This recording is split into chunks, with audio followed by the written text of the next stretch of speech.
So what is this about? How can we explore urban change? What is it? And what will need to change? And what defines a change? And of course, for whom should change take place? How do we know if there has been a change? How do we know if this change is for good or for bad? And what should not change? Actually, sitting here, it came to my mind a phrase from a poem by the Swedish Nobel laureate Thomas Tranströmer, when he writes about the change that we constantly live in, the changing of the seasons and the years. And he describes something that does not change. And he says something like, I cannot quote it perfectly, but he says something like, you are seldom seen here because you cross the procession from the side. So that certain things that become invisible because they don't change. So there's also maybe something to think about. I would like to introduce our chair, Mark Burton. With a PhD in psychology, Mark has worked for over 30 years as a psychologist, a leader, and a senior manager in public services for people with intellectual disabilities. He has also maintained a scholarly output through a number of visiting academic appointments in the UK, in Brazil, in Mexico, in El Salvador, and in Australia. He is on the editorial boards of a number of international and national journals on psychological studies and community. He is also a writer of textbooks, such as the recent major one on community psychology, but also writer of popular and activist publications. And for the last 4 years, Mark has developed a role and identity, we've been talking about identities here, as a scholar activist, engaged foremost in what is called the Steady State Manchester, which is a campaigning think tank advocating a steady state economy. Thank you very much. I'll leave it over to you. Thank you very much, Henrietta. Can you hear me at the back in the cheap seats? Yeah? Okay. So I'll just kind of slightly elaborate on that introduction about me first. I'm positioned in Greater Manchester, and yes, since retirement 4 years ago, I suppose another way of describing myself would be as a kind of peri-academic scallywag, as we say in Manchester, someone who has a license to misbehave around the fringes of both academia and the public sector and civil society. And I suppose that is, in a way, is what perhaps we'll do a little now, picking up on some of the themes from the very first session, and thanks to Lars and Nazim for the provocation this morning, and I hope we can kind of maybe build on that a little bit. I'm going to now introduce and the other thing I should say is that my connection with Mistra Urban Futures is very new through a kind of parallel but linked project in the Sheffield Greater Manchester platform called Whose Knowledge Matters, where we'll be looking at some of the, really going back to the last theme, looking at some of the multiple knowledges and, if you like, subaltern knowledges and their entry into public and official discourse. But that is a very new project that we're still figuring out how to develop. The two speakers I'm pleased to introduce. First of all, Hans Abrahamsson from Gothenburg, and he is Associate Professor in Peace and Development Studies at Gothenburg University, and he co-leads a project trying to produce knowledge about and approaches to sustainability, sustainable cities, fair and sustainable cities within the Mistra Urban Futures platform. He is a peace and development researcher, and his concern particularly is the emerging pattern of conflict which emerges from neoliberal urbanism. and we'll be hearing a little more about that, but also in a very practical way where that takes us and what kinds of interventions and spaces then open up for principled interventions. And I also want to introduce Liza Cirolia from the African Centre for Cities in Cape Town, South Africa, who specialises in issues of land and housing there, and coordinates most of the African Centre for Cities work on land and housing. She coordinates a city lab on sustainable human settlements, which is also a co-production platform on housing and environment. And Liza will be talking, I think very interestingly, about putting together some of the different kinds of frameworks from critical perspectives and technical perspectives in that particular context. So I'm going to begin by opening out the conversation a little by trying to problematize co-production a little. And the organizing question that we've set is co-optation or leading by obeying. Under what conditions can diverse interests be aligned in the processes of urban transformation? And I know that the expression leading by obeying I think gave some cause for questioning and curiosity in the discussions leading up to the event today. And it's a deliberately provocative term that comes from the Zapatista movement in southern Mexico. In the Spanish, it is mandar obedeciendo, and that is always, translation is a little difficult. You could translate that as to lead obeying, or leading by obeying, or leading with obeying, I think. And maybe that third one is perhaps the most appropriate one. But it deals with the question of the relationship between elites and people, if you like, and how elites can discharge their responsibility to people, and what it is they're doing in that. So I think that kind of connects very much with, if you like, a more critical, radical notion of co-production, but a rather different one. But, and you can see it somewhat romanticized, somewhat idealized, but I think they're present in the work of the Zapatista leadership and their consultative model through for example, their commissions for good government and so on in some of the autonomous communities in southern Mexico. But you also see it more broadly within the Latin American critical tradition. You can see this kind of thinking in liberation philosophy, for example, much more clearly articulated. So that's an ideal, and it's an ideal that I think we can say will work in fairly simple, without wanting to kind of patronize, but fairly relatively simple kind of social contexts where the number of actors are relatively small. But in some of the contexts we're talking about, in big cities, in urban contexts, maybe it's rather difficult to think through how that can actually be brought about. So therefore the second part of the provocation is, how can diverse interests, diverse knowledge interests, diverse power interests be brought together, aligned? Under what circumstances can that happen, and under what circumstances is that just not going to happen? Because in a way, as we've been hearing, it kind of disguises, it covers up the real conflicts. So in co-production, are we looking at a consensual model of society when that only works under certain circumstances, and we also need to consider a conflict model? So to problematize co-production, we might look at it, problematizing it in terms of 4 issues, some of which have had some treatment today already, or in the last 2 days already.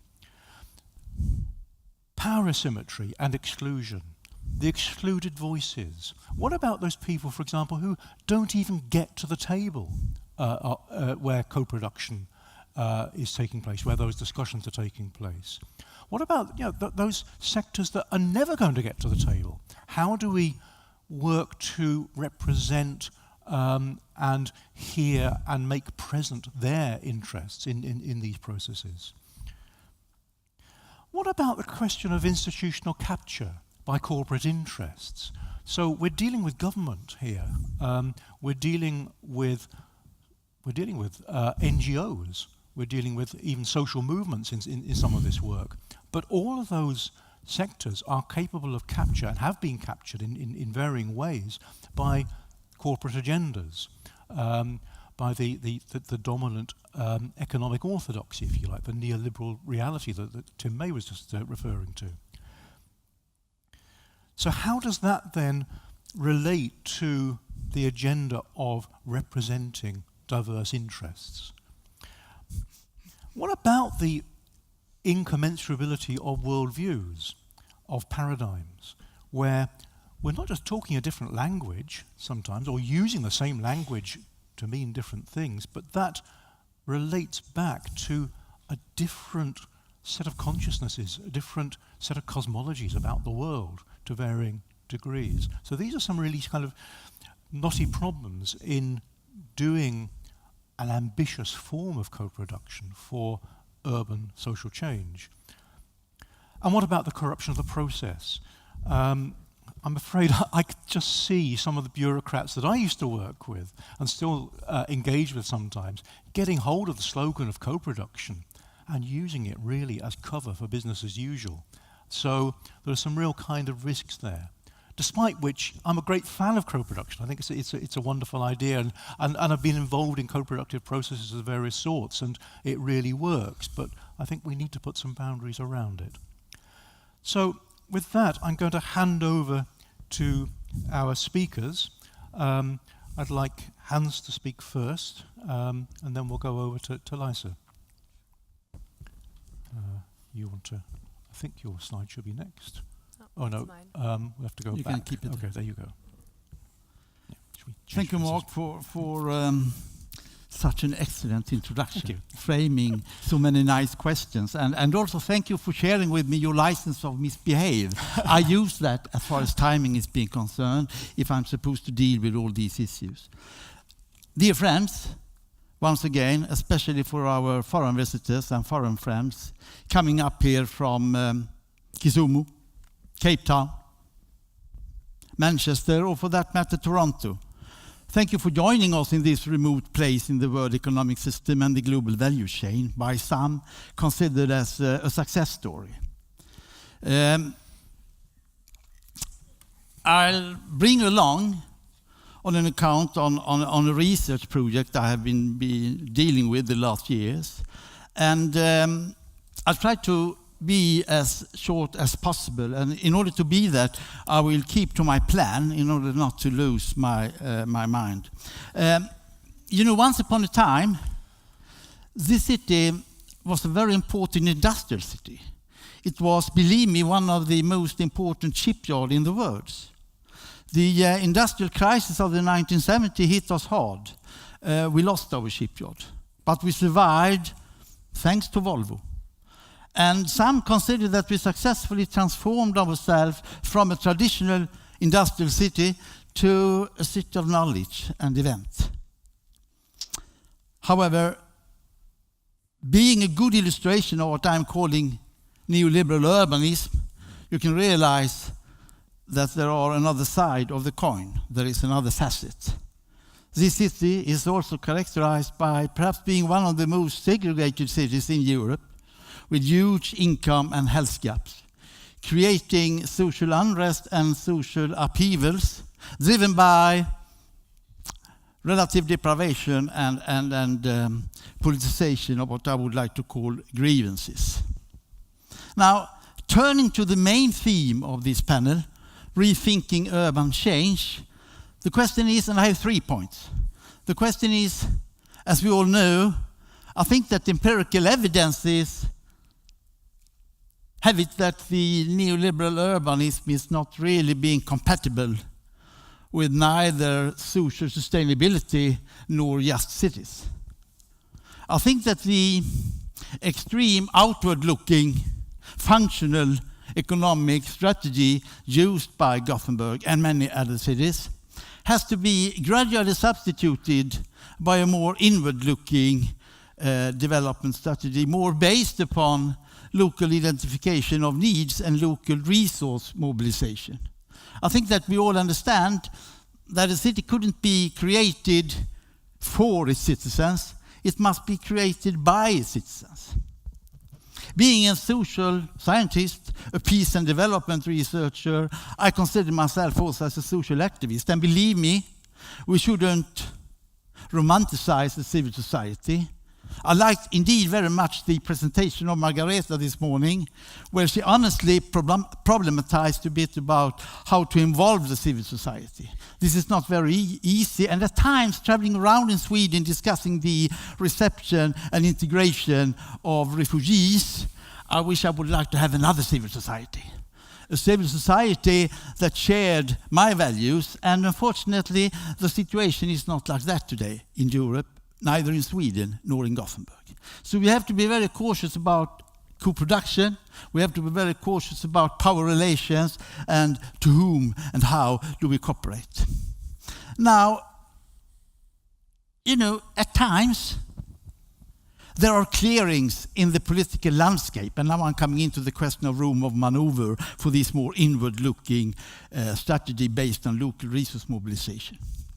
These clearing in the political landscape could be explained by the fact that there are contradictory circumstances, not only threatening the decent life of ordinary citizens, but also threatening the interest of the power elite. I agree with Gandhi, and as Nassim explained to us this very morning, the privileged elite seldom is the main drivers for social change. But I am not after the kind of revolution and romanticize social transformation and change. I am after serious transformation and a gradual adaptation to the need for social sustainability. And here at times, history tells us with clear evidences that the elites and the power holders can create an important role, because their own interests are also being threatened. And they do know that Gothenburg will not remain as an important node in the global value chain, attracting foreign investments, if we are not creating social sustainability. And that gives us an opportunity for change. And that gives us an opportunity to try to seize this change. Now, my third point, how to seize this kind of change. I think that the transformation going on in Gothenburg is creating an enormous amount of complex issues. These complex issues are of course very context specific, and even more, they are in constant change. That creates need for what I am calling co-creation. Co-creation for me is a question of how to formulate the problem, how to implement and identify the measures to be taken. And I do totally agree with Margareta that we should stop using the implementation as a concept and start talking about realization. That is an extremely important point, believe me. So we have to decide what has to be done, why do we need to do it, who will do it, and when. And we also need to find some way of evaluating what's going on. Now, this co-production or co-creation, some speakers yesterday questioned whether it is a question of method and methodology. I believe it is a question of method and methodology, not the least in order to properly design the kind of dialogue that is one of the most important means for co-creation. Dialogue is not really a question of achieving consensus. It's not only a question of agreeing together. As the contrary, as far as the peace and development researcher is being concerned, I understand the role of dialogue as the need of being transformative and empowering. And that is to instead visualize differences, analyze contradictions, see how to deal with goal of conflicts. And based upon such differences, based upon different perceptions, we can start to try to identify on the long run coinciding interest, which we can use as a base for our future cooperation. So I have had 3 points to bring about in order to foment some kind of discussion. And the first point that I would like to repeat, see if I'm not forgetting anything, that was that and we have to face it, and we have to discuss capitalism in the neoliberal fashion. Neoliberal urbanism is not compatible with social, sustainable and just cities. I think that we have a number of empirical evidences, and also at the present time the Swedish government are fully aware of this situation, creating commissions after commissions in order to deal with it. And my dear friends, I take these commissions seriously. We had, as Tapio told us about, the commission in Malmö. We are now having a commission here in Gothenburg, as Margareta told us about. And we have friends here from the commission of Stockholm, where I'm having some kind of help desk function. And people are seriously working in order to deal with this increasing development, income and health gap. And I think that we have to support these people. We have to see in what way we researchers could feed in with scientific evidence-based research results in order to enable us together to produce different strategies to confront the power elite, to visualize the rhetoric gap that the power elite, as Nazim is telling us, is having. But we have to create room of maneuver in order to start the political struggle. Secondly, this political struggle is possible today due to these kind of emerging coinciding interests. And we must identify them, and we must discuss very, very thoroughly how to use them. And in order to do that, and in order to answer your final question, obeying and being co-opting, I think that if we have possibility to arrive at a certain co-creation based upon a transformative and more confrontative dialogue, then there is room of maneuver for us to indulge with this vertical interaction between people and the power elite, which I consider necessary for the envisaged transformation. Thank you very much.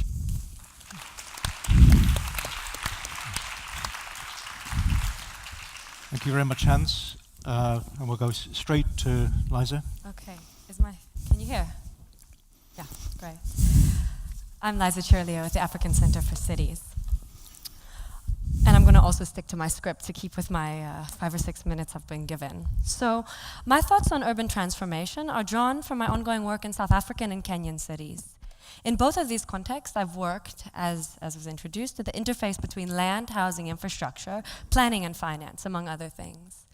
With this work, I've worked with NGOs, civil society, and also with the state, both cities and provincial government in our case. Today, I'm going to be specifically speaking on public finance. As we all know, finance is a driving force in the making as well as the breaking of cities. If we didn't know that before 2008, we all really know that now. But we also know that public finance matters in cities, whether we're complaining about hikes in electricity bills or paying speeding fines, or if we live in Cape Town, probably not paying our speeding fines, fighting for higher education, or thinking about buying rural land and hedging that the state will expand urban infrastructure to fill it. We are implicitly knowing that city making and public finance are co-constitutive forces. At its most simple, public finance is concerned with how cities get money through taxes, fees, bonds, grants, and a whole range of other instruments, as well as how the cities reproduce both the provisions of their own institutions as well as the provisions themselves. Many public finance experts debate at length whether or not these provisions are in fact part of politics or finance, but it's an incredibly boring and quite useless binary, so we'll quickly move on to more interesting things. There are 2 very important bodies of work on public finance in cities. Unfortunately, there are really kind of 2 main bodies.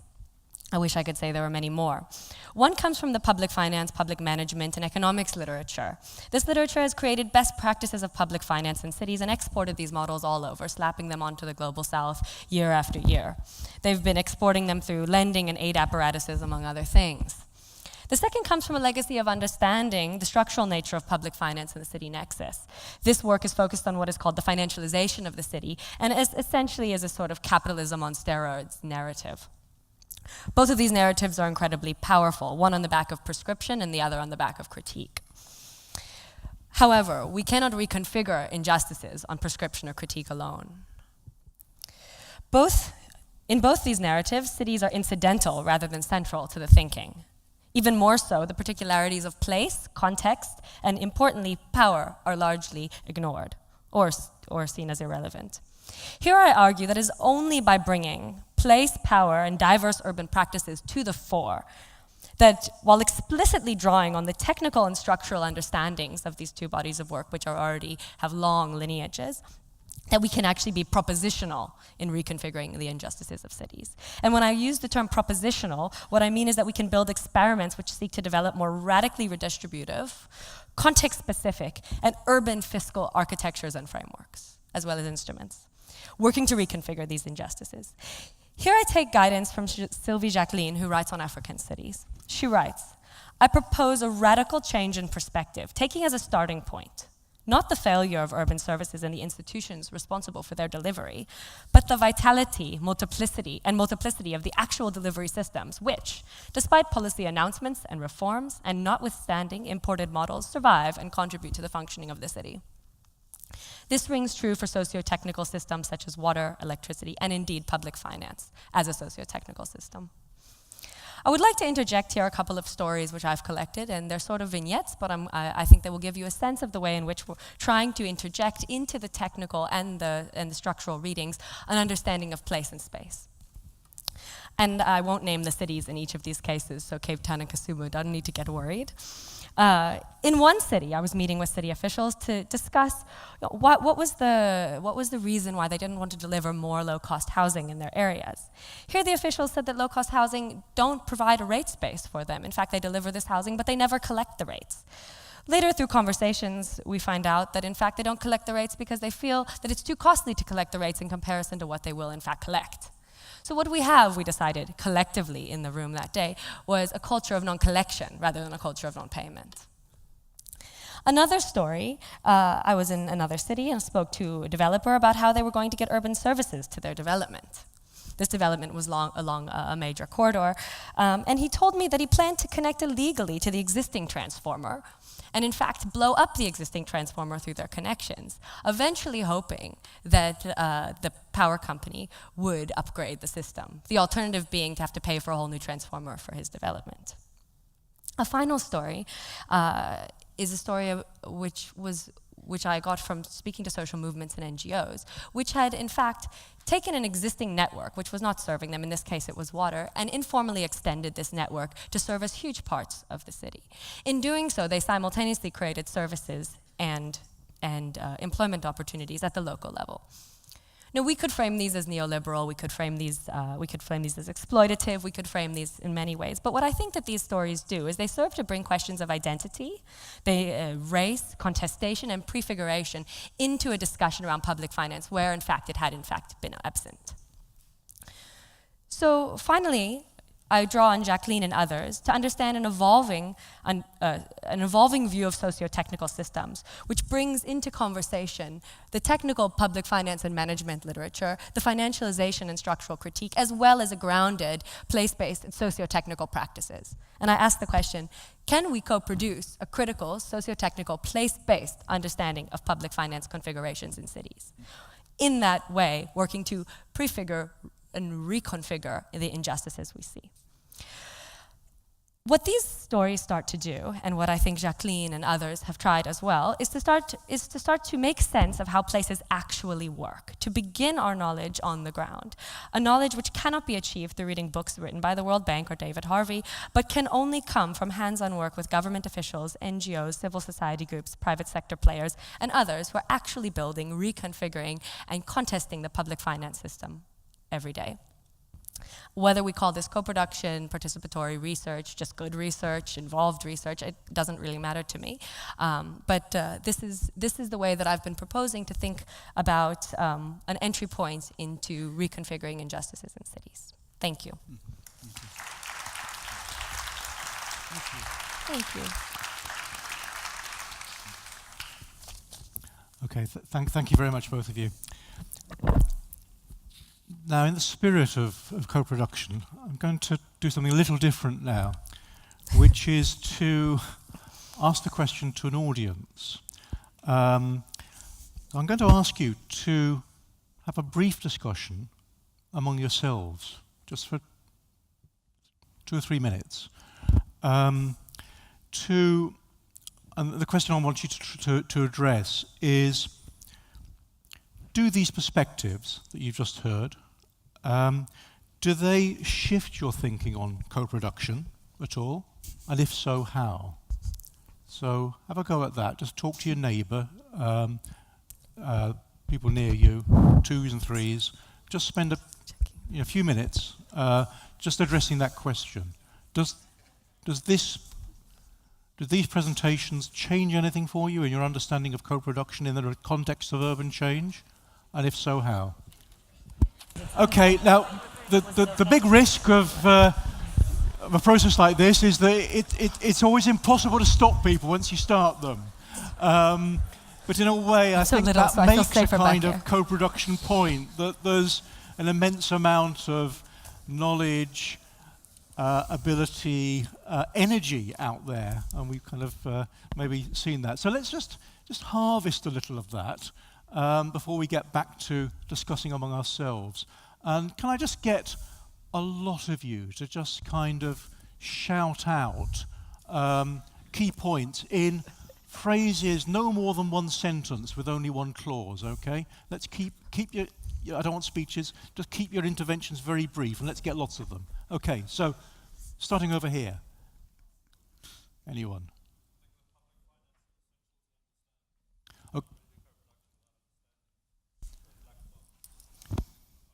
Okay, could we maybe get the microphone? Yeah, I'll just recap that. Public finance is essential to co-production, that it's hard to see how it can really work without people understanding the way that works. Thank you.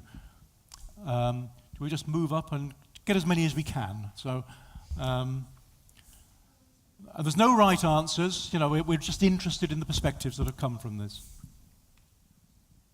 Come on, guys. Okay, here we are, over here.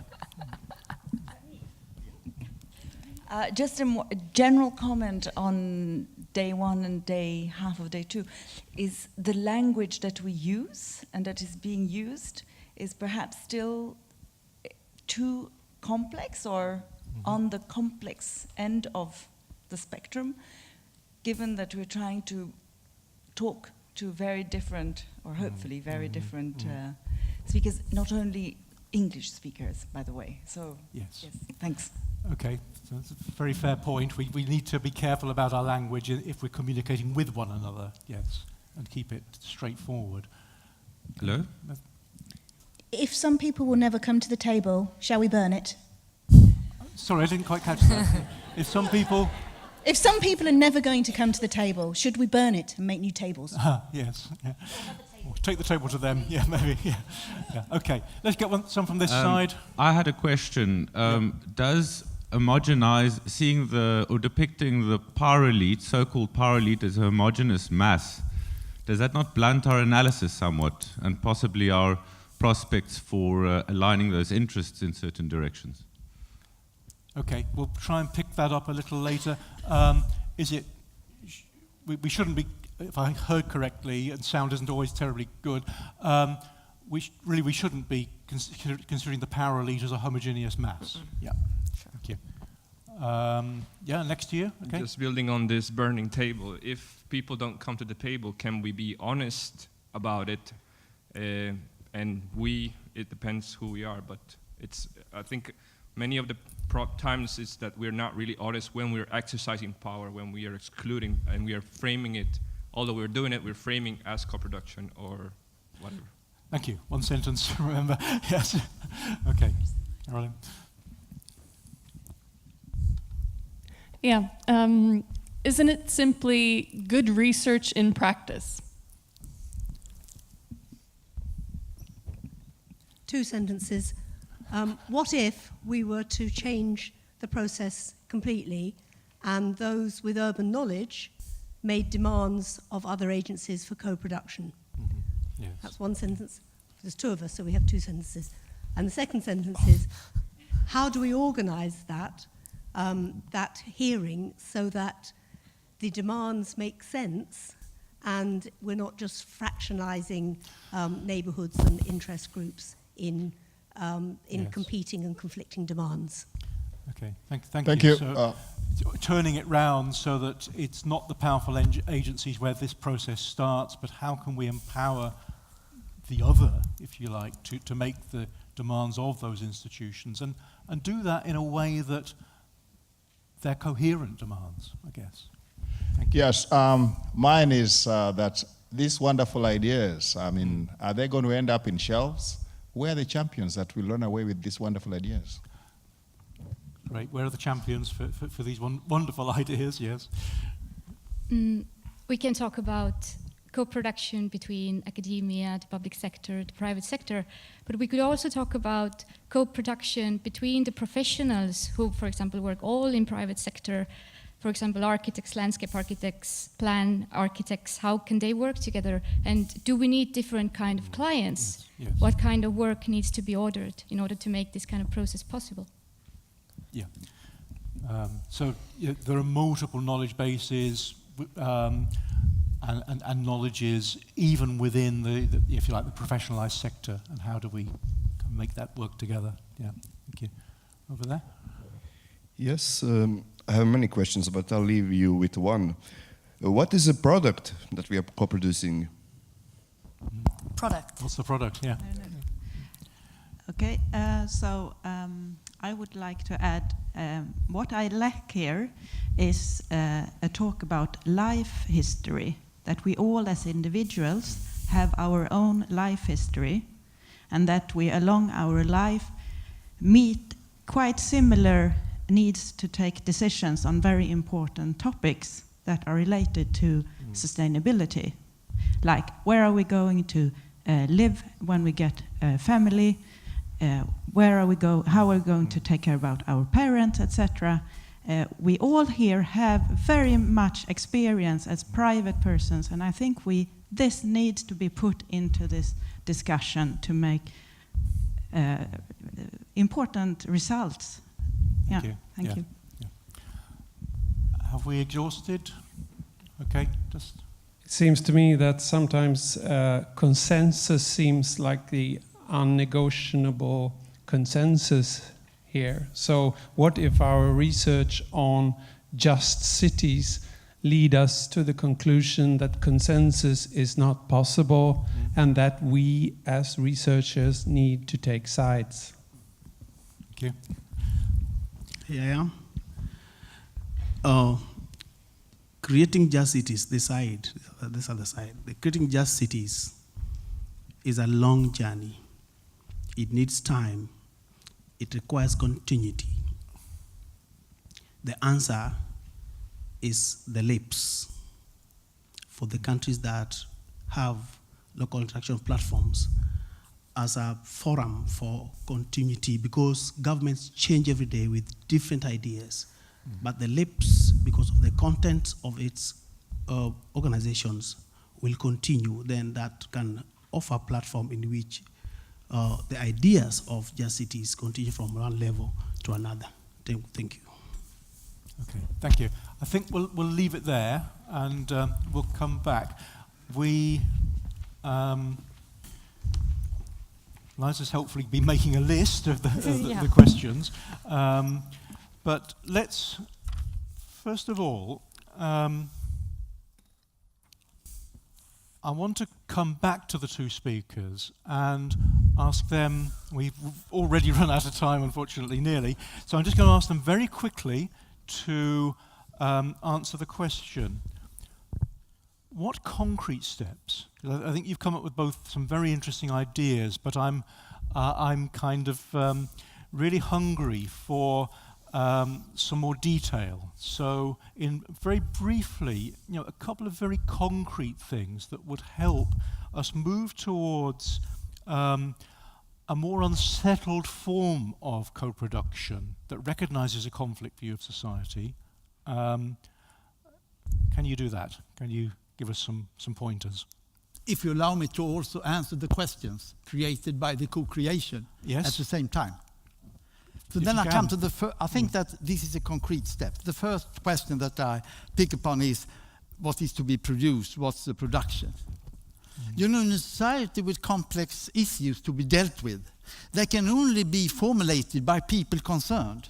Measures could only be identified by people concerned, and they can also, the plans of action, be realized by people concerned. That creates the need for co-creation. So what is co-creation all about? For me, it is to put in motion some approaches to deal with the complex issues. And what the product is depends on the kind of complex issues we are changing. Now, there came the question how to get people to join the table. As a peace and development researcher working extensively with the question of dialogue, I always came to the situation that people refrain from participating. The political decision makers are being afraid that that will destroy their legitimate base, their mandate from the electorate, and that is threatening the representative political system. And the citizens are uneasy because dialogue will not change anything. It's a question of power relations. As long as the dialogue is not equipped with power, we don't bother. Now, to answer your question and to come in concrete step, I think that the question going around in Europe today, as far as Tapio told us about the social investment policy, also open up for some kind of reconsideration of understanding that social activities are not to be considered as costs, they are to be considered investments. And they are gradually opening up what we call here in Sweden social investment funds. Now, in Europe, we are trying with what is called participatory budgeting. And participatory budgeting gives power, because dialogue needs power and money is power. So if we could combine the social investment funds and the question of social sustainability with allowing people to participate in the budgeting, in city budgets, that will open up for a concrete way of co-creation, I believe. Fantastic. And finally, Mark, the very, very brief last point that I would like to take up. Yes. What about if we do not achieve consensus? I agree. You know, the question of justice is having different interpretations depending on where you sit and how you debate it. Here in Sweden, we are having 3 different concepts. Equity, that is that we will share equally. Fair, that is some kind of capability to use the shared resources, and just. And just is the question on power relations. And here it is difficult. How can you get the power elite on board if you define just as a question of power relations? And here I think we have to be honest. My answer to the question is that we researchers have an obligation to prove and to justify our research result, telling us that social sustainability is not compatible with the neoliberal urbanism, and we will put that information forward in front of the electorate. That is, that the question must be, if not consensus, decided upon by elections. Obviously, that is a democratic issue, and we academics have a role to play in here. That's what my point is. Thank you. Yeah.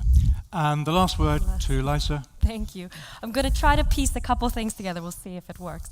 I think the first thing that I want to say responds a little bit to the table question. And I guess what I'm trying to do with this framework here is to start with everyday practices as a way to bring in voices that wouldn't come to these types of forums in this sense. The everyday bureaucrat, the everyday developer, the everyday person connecting their electricity or paying their market stall fund.